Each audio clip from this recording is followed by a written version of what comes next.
बिस्मिल्लाहिर्रहमानिर्रहीम अस्सलामु अलैकुम। Welcome back to our channel Inspirant. तो बेसिकली आज की वीडियो के अंदर हम जो है next topic the most important topic in this chapter, यानी अगर बात की जाए तो ये सबसे इंपॉर्टेंट टॉपिक है पूरी बुक के अंदर, फर्स्ट ईयर सेकंड मतलब फर्स्ट ईयर की बुक में से। ठीक है, तो अगर चैप्टर 2 की बात की जाए तो चैप्टर नंबर 2 में सबसे ज़्यादा जो चीज़ आती है वो रेक्टेंगुलर कंपोनेंट आती है। आपने क्लास 9 में भी देखा होगा कि ये आपने चीज़ पढ़ी होगी और बहुत बार ये लॉन्ग क्वेश्चन में रिपीट होती है। तो बेसिकली ये एक इम्पॉर्टेंट टॉपिक है, तो इसको हमने बेसिकली समझने से पहले आपको रेजोल्यूशन ऑफ वेक्टर आना चाहिए, जिसको हमने प्रीवियस वीडियो में समझा चुके हैं। उसका लिंक हम डिस्क्रिप्शन में दे देंगे। तो बेसिकली स्टार्ट करते हैं अपनी वीडियो को। तो उससे पहले आपसे एक रिक्वेस्ट है छोटी सी कि अगर आपने हमारे चैनल को सब्सक्राइब नहीं किया तो सब्सक्राइब कर दें और साथ बेल आइकन को प्रेस कर दें ताकि लेटेस्ट वीडियो आप तक पहुंच सके।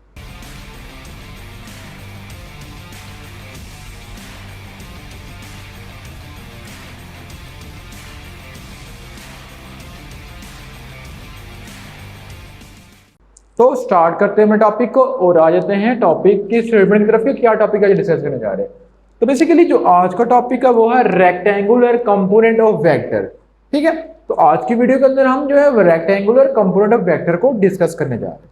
ठीक है, तो सबसे पहले रेक्टेंगुलर कंपोनेंट ऑफ वेक्टर की डेफिनेशन की तरफ हम अगर फोकस करें, ठीक है, तो इसकी डेफिनेशन लिखी हुई है कि the analytical method for addition of vector is called addition of vector by a rectangular component. This method is more mathematical in nature rather than geometrical, therefore it is regarded as more precise and accurate. मैंने पढ़ तो लिया लेकिन आपको समझ काफी नहीं गई। ठीक है, तो अब मैं एक एक लाइन पढ़ूंगा फिर आपको समझाऊंगा कि इसमें लिखा हुआ क्या।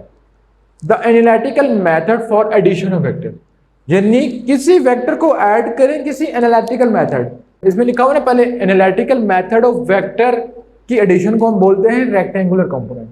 ठीक है, अब वेक्टर को तो हम ऐड कर देते हैं। ठीक है, अब दो वेक्टर को मैंने ऐड कर दिया ज्योमेट्रिकली ग्राफिकली, तो एक वेक्टर का मतलब कि हम दो वेक्टर को ऐड कैसे करते हैं, हेड टू टेल रूल से। अब हेड टू टेल से जो हमारे पास रिजल्टेंट आता है वो सब वेक्टर का सम होता है। ठीक है, उस मेथड को हम बोलते हैं ज्योमेट्रिकल मेथड। लेकिन जो हम खुद कैलकुलेट करके निकालें, ठीक है, यानी लेट्स सपोज मेरे पास ये एक वेक्टर है, ये वेक्टर है, ये रिजल्टेंट आ गया, हम लिखेंगे resultant is the sum of both vector, यानी इन दोनों वेक्टर का सम है। ठीक है, तो इसको बोला जाता है ज्योमेट्रिकल मेथड है, जिसमें हमने head to tail rule perform करके ग्राफ से पता चल गया कि रिजल्टेंट क्या आ रहा है। ठीक है, लेकिन एनालिटिकल मेथड क्या होता है कि ग्राफ से हमें रिजल्टेंट पता ना चल रहा हो, हम खुद कैलकुलेट करें उससे हमारे पास रिजल्टेंट निकले तो उसको बोलते हैं ये एनालिटिकल मेथड है। ठीक है, तो आप लिखा हुआ है कि this method is more mathematic in nature and rather than geometrical method, यानी कि जो एनालिटिकल मेथड है वो ज्यादा यूज होता है as compare to geometrical method, therefore it record more precise and accurate. तो basically as compare to geometrical method जो कॉम्प्लेक्स है और एक्यूरेट नहीं है, एनालिटिकल मेथड बेस्ट है। ठीक है, तो बेसिकली वापस हमको समझाता हूँ कि एनालिटिकल मेथड और ज्योमेट्रिकल मेथड में फर्क क्या है। तो बेसिकली जो हमने एडिशन ऑफ वेक्टर के दरमियान टॉपिक पढ़े थे ना, उसके बाद हमारे पास रिजल्टेंट आ रहा था, तो वो ज्योमेट्रिकल मेथड था जिसमें हम हेड टू टेल रूल तो लगा लेते, उससे हमारे पास डायरेक्ट रिजल्टेंट आ रहा था। और जो पीछे हमने resolution of vector complete resultant निकाला यानी कैलकुलेशन करके, वो हमारे पास एनालिटिकल मेथड है, यानी जिससे हमारे पास आंसर ग्राफिकली ही आ जाए उसको बोला जाता है ज्योमेट्रिकल, जिससे हमें थोड़ी बहुत कैलकुलेशन करनी पड़ती है उसको बोला जाता है एनालिटिकल मेथड। तो आई होप सो कि आपको ये चीज़ क्लियर होगी कि एनालिटिकल मेथड क्या है और ज्योमेट्रिकल मेथड क्या। तो फिर फर्दर आते हैं कि रेक्टेंगुलर कंपोनेंट मतलब कि रेजोल्यूशन ऑफ कंपोनेंट में तो हमने एनालिटिकल मेथड पढ़ लिया था, हम फर्दर क्यों पढ़ रहे हैं। तो हमने जो रेजोल्यूशन ऑफ वेक्टर पढ़ा था उसके अंदर हम सिंपल एक वेक्टर को उसके कंपोनेंट में रिजॉल्व किया था, लेकिन आज की वीडियो में हम पढ़ेंगे कि जब एक से ज्यादा वेक्टर आ जाएगा तो उसको उसके कंपोनेंट में कैसे रिजॉल्व करेंगे, और ये देखते हैं। तो उसके लिए हम मूव करते हैं नेक्स्ट पेज पे, जिसके पे हमारे पास डायग्रामें बनी हुई है। मूव करते हैं नेक्स्ट पेज के ऊपर। ठीक है, यानी rectangular component of a vector का मतलब क्या है कि ऐसा वेक्टर जिसके बेसिकली जो रेजोल्यूशन वेक्टर पढ़ा था उसके अंदर हम एक वेक्टर को रिजॉल्व कर रहे थे। तो जब दो वेक्टर आ रहे हो तो उसको कैसे रिजॉल्व करेंगे कि लेट्स सपोज मैं यहाँ पे आपको बता देता हूँ कि लेट्स सपोज मेरे पास यानी लेट्स सपोज मेरे पास दो वेक्टर है, एक वेक्टर मेरे पास ये है जिसको मैं ए का नाम लेता हूँ। ठीक है, और मैं एक और वेक्टर ड्रॉ कर लेता हूँ जिसको मैं बी का नाम लेता हूँ। ठीक है, अब हमारे पास दो वेक्टर आ रहे हैं, तो अब इन दो वेक्टर को क्या करेंगे, हेड टू टेल रूल से हम ऐड कर देंगे। तो हमारे पास है कि कि जो इसके लिए एंगल बन रहा होगा वो थीटा ए होगा, ठीक है। उसी के मुकाबले में ये जो एंगल बना होगा वो थीटा बी होगा। अब इनको ऐड करना है तो हम कहेंगे consider two vector, consider two vector A and B making angle theta A and theta B along x axis. What's it mean कि हमारे पास दो वेक्टर हैं, एक ए और एक बी। तो बेसिकली एंगल क्या बना रहे हैं, थीटा एंड थीटा बी। तो बेसिकली उसको एक्स एक्सिस के साथ एंगल बना रहे हैं। अब फर्दर हम चलते हैं, फर्दर हम क्या चलते हैं कि फर्दर हम देखते हैं कि इसके अंदर होगा क्या, ठीक है। मेन चीज हमारे पास थी कि हमने इसके अंदर होगा क्या, ठीक है। तो बेसिकली दो वेक्टर हैं, ठीक है। तो वेक्टर ए एंड बी और added by head to tail rule। तो बेसिकली ये एक्सप्लेनेशन मैं नहीं लिख रहा, ठीक है। ये बेसिकली आप खुद भी लिख सकते हैं, बुक पे भी लिखी होगी। तो मैं आपको समझा देता हूँ कि इसके अंदर हो रहा क्या है। तो बेसिकली मैंने लिखा कि हम इनको ऐड कर देंगे by head to tail rule से, ठीक है। तो एक ही वेक्टर था, एक ही वेक्टर था, मैं इनको हेड टू टेल रूल से मतलब कि बना देता हूँ। तो मैं यहाँ पे एक अलग सा डायग्राम बना देता हूँ, थोड़ी नीट। बेसिकली जो हमारे पास फर्स्ट फैक्टर है वो क्या है, ए। तो उसके लिए क्या हो जाएगा, ए आ गया, ठीक है। अब इस वेक्टर का नाम ए है, ठीक है। उसी के साथ जो हमारे पास सेकंड वेक्टर है, ठीक है, उसको हम ज्वाइन कर देंगे। यानी हमने जो प्रॉपर्टी पढ़ी थी हेड टू टेल रूल की, कि join the head of first vector with the tail of second vector. तो जो इसका हेड होगा वो सेकंड वेक्टर की टेल से जुड़ जाएगा, ठीक है। इसके हेड को मैं सेकंड वेक्टर की टेल से ज्वाइन कर दूंगा। सेकंड वेक्टर आ गया जिसका नाम क्या था, बी, ठीक है। अब मेरे पास दो वेक्टर आ गए, ठीक है। अब इनका रिजल्टेंट क्या होगा कि यहां से एक और वेक्टर ड्रा होगा जिसको बोला जाता है इसका रिजल्टेंट है, ठीक है। ये रिजल्टेंट आ गया, ठीक है। तो अब जो हमें रिजल्टेंट बता रहा है, ठीक है, वो रिजल्टेंट हमें बता रहा है आर इज इक्वल टू कौन कौन से वेक्टर है, एक ए और दूसरा हमारे पास आ रहा है बी, ठीक है। तो ये हमें रिजल्टेंट बता रहा है, ठीक है। अब इसको फर्दर रिजॉल्व कर लेते हैं, ठीक है। अब फर्दर रिजॉल्व कर लेते हैं इसे कंपोनेंट में, ठीक है। अब इसके कंपोनेंट में रिजॉल्व कर लेंगे। तो जब मैं वेक्टर ए को रिजॉल्व करूंगा, ठीक है, तो वेक्टर ए को रिजॉल्व करूंगा तो यहां से मैं डॉटेड लाइन ड्रॉ कर लेता हूं।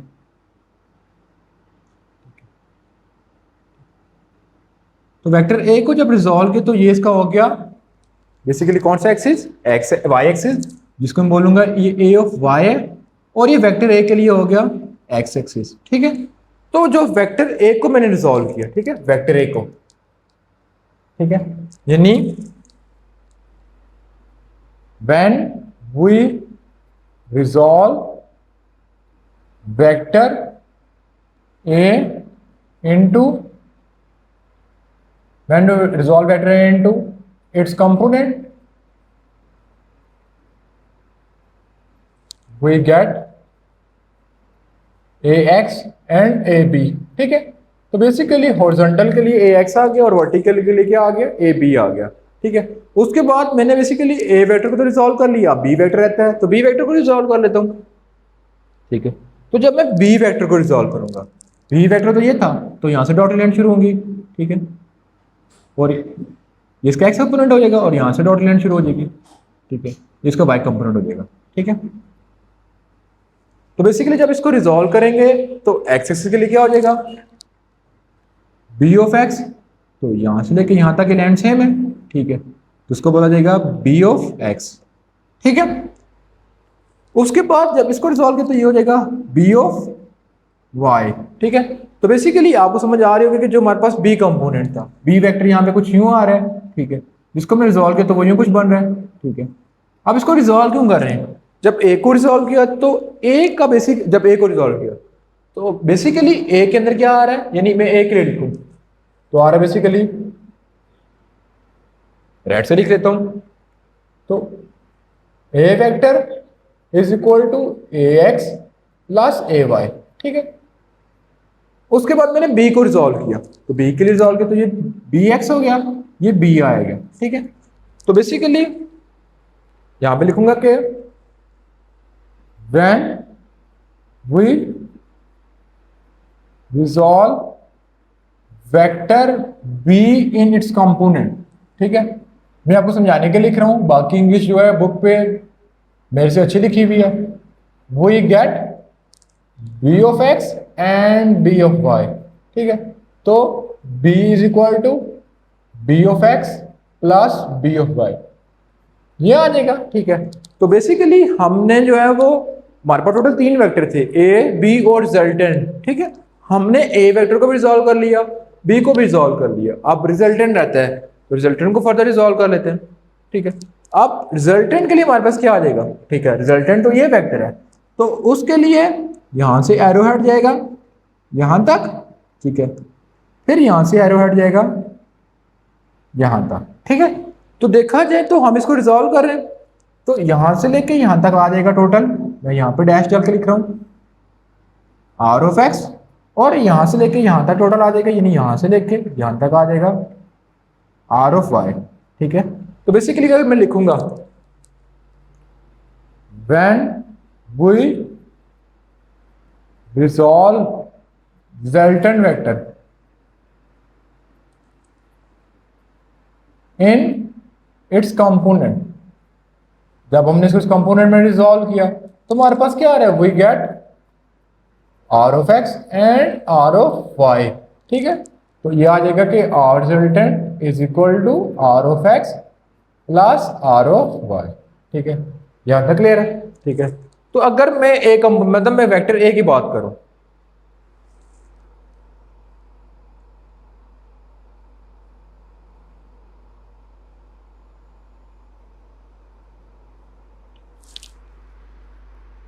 तो वेक्टर ए के लिए आ रहा था A is equal to X plus A Y, vector B के लिए था B X plus B Y, vector R के लिए था R X plus R Y. तो बेसिकली हमने डील करना था रिजल्टेंट के लिए। ठीक है, तो हम लिख लेते हैं कि horizontal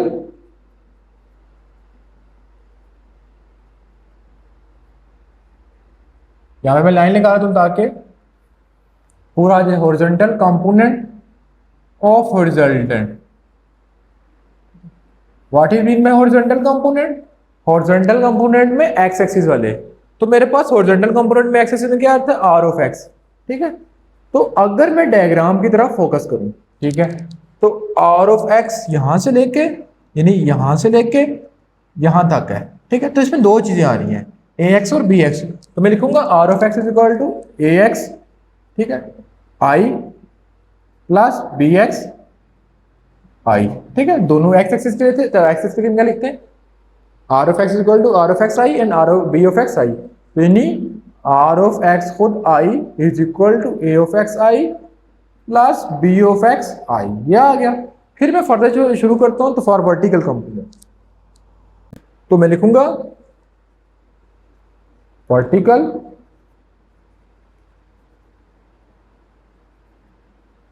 vertical component of resultant.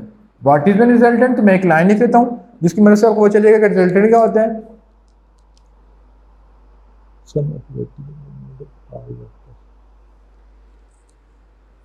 तो वर्टिकल कंपोनेंट क्या हो जाएगा कि sum of all vertical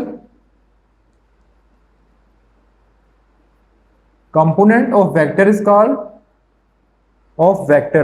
is called resultant of vertical component, ये आ जाएगा। तो बेसिकली अगर मैं वर्टिकल कंपोनेंट की बात करूं, ठीक है, मैं रिजल्टेंट की बात करूं वर्टिकल कंपोनेंट में, तो यहां से लेके यहां तक मेरे पास आर ऑफ वाई आ रहा था।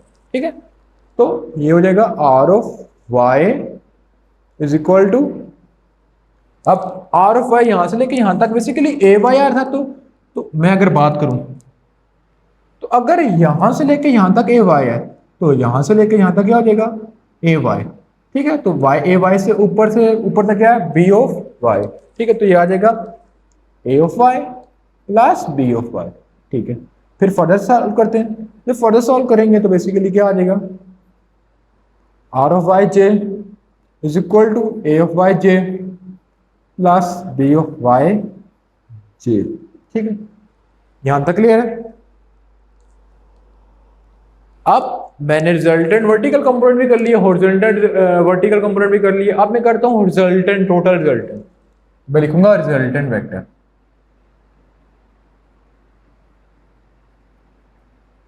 तो रिजल्टेंट वेक्टर के लिए क्या हो जाएगा, ठीक है। तो अगर मैं रिजल्टेंट वेक्टर की बात करूं तो रिजल्टेंट वेक्टर मेरे पास क्या होता है, और बेसिकली जो आर कैपिटल है वो क्या था, हो जाएगा is equal to horizontal component plus vertical component, ये आ जाएगा, ठीक है। तो अगर मैं बात करूं तो मेरे पास जो आर एस्ट्रीज आ गया, तो आर ऑफ एक्स क्या था, ए ऑफ एक्स आई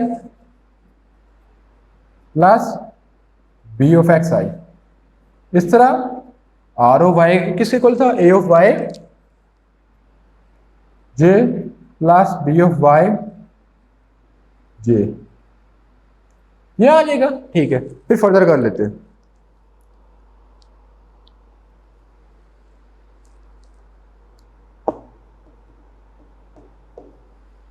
तो बेसिकली अगर बात करूं तो फर्दर इसको लिख लूंगा कि इसमें एक्स कंपोनेंट में कौन सा है, तो ए एक्स प्लस बी एक्स, दोनों में आई कॉमन है, और लास्ट वाले में ए Y plus B Y J, ठीक है, ये आ जाएगा, ठीक है।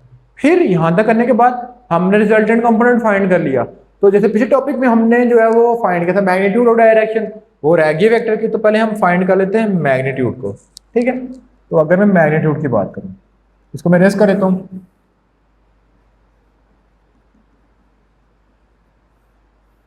तो मैग्नीट्यूड का फॉर्मूला जो हमने पीछे पढ़ा था वो क्या था कि resultant is equal to under root R x का स्क्वायर प्लस आर वाई का स्क्वायर, ठीक है।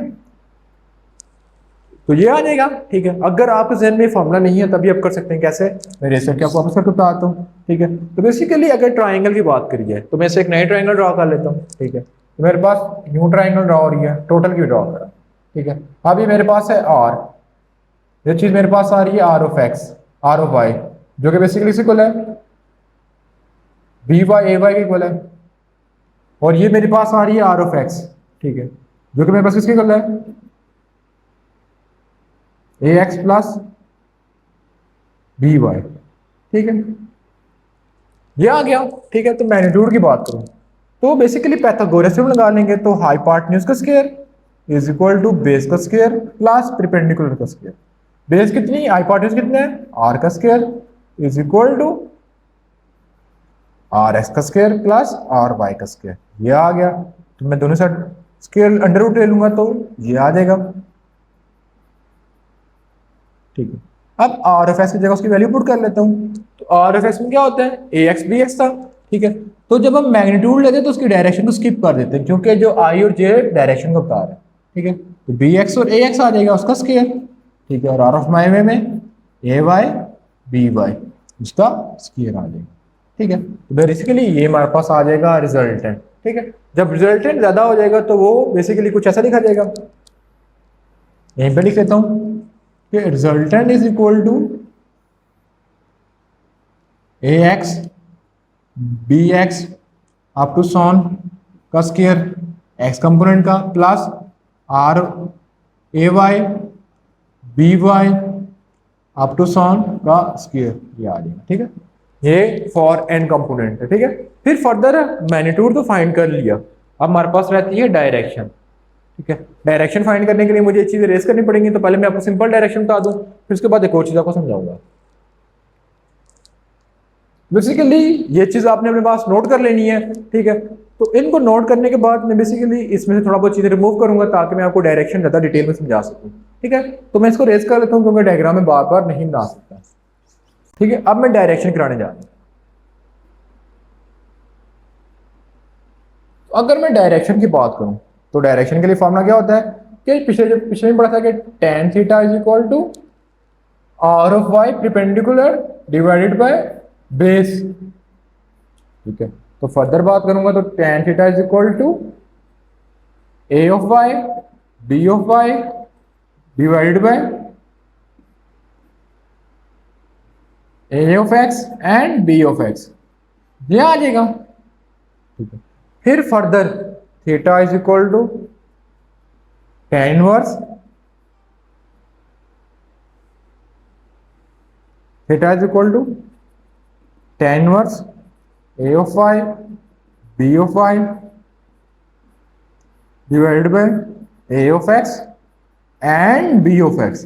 लेकिन जब मेरे पास ज्यादा वेक्टर आ जाएंगे तो उसके लिए क्या हो जाएगा कि tan inverse a of y plus b of y, इसी तरह a of x plus b of x, ये आ जाएगा। ठीक है, तो यहां तक क्लियर है। अब जो चीज मैंने आपको समझानी थी जिसके लिए मैंने रेस किया वो आपको समझा देता हूँ। ठीक है, तो थीटा फाइंड करने के बाद आपने एक और चीज का ख्याल रखना है। जब सिंगल वेक्टर होगा तो उसमें प्रॉब्लम नहीं होगी, जब दो वेक्टर आ जाएंगे तो उसमें एक मिस्टेक आएगी। ठीक है, वो चीज आपको समझा देता हूँ, तो उसके लिए मैं इस चीज को भी रेस कर लेता हूँ। ठीक है, वो चीज आपको मैथमेटिक्स में बड़ी काम आएगी। ठीक है, ये आपने ज़हन में रखनी है। ठीक है, मैथमेटिक्स का जो फर्स्ट ईयर की पंजाब बोर्ड थी उसमें तो था चैप्टर 14, लेकिन अभी केबी के बोर्ड की बुक आई है तो उसमें मेरे हाल में चैप्टर नंबर 12 बन रहा है। ठीक है, वो चीज़ आपने अपने जहन में लाजमी जहन में रखनी है। ठीक है, क्या चीज़ है? तो बेसिकली मेरे पास टोटल 4 क्वाड्रेंट होते हैं,